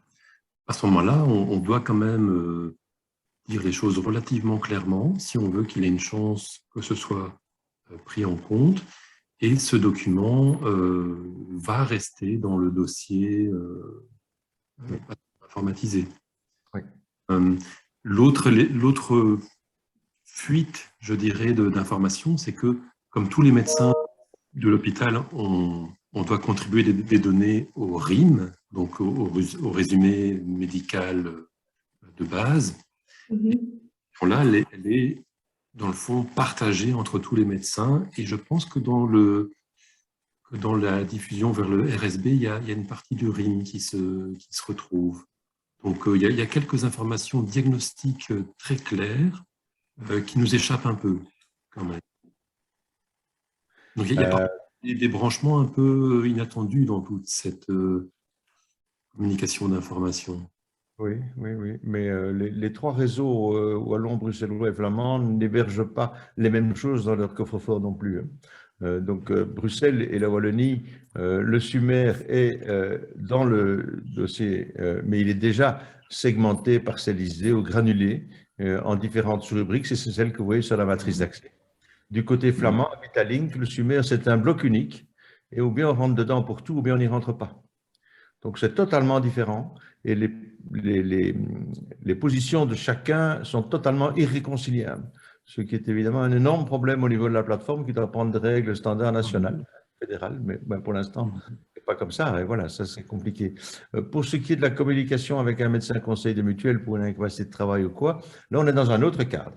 On n'est plus du tout dans le cadre plateforme consultation de dossier médical, on est dans le cadre d'une relation individuelle où pour bénéficier d'un avantage social, la capacité de travail ou autre, le médecin qui contrôle la chose, que ce soit le médecin de mutuelle pour la première année ou celui du service de contrôle médical après, doit avoir un rapport, comme un accident de travail ou quoi, qui est adressé au médecin conseil de la chose et qui est, lui, tenu au secret le plus absolu vis-à-vis de ses mandants, de son employeur, du patron de mutuelle, etc., mais aussi pour tout le reste. Donc, ça reste une relation de personne à personne. On n'est plus dans le dossier accessible.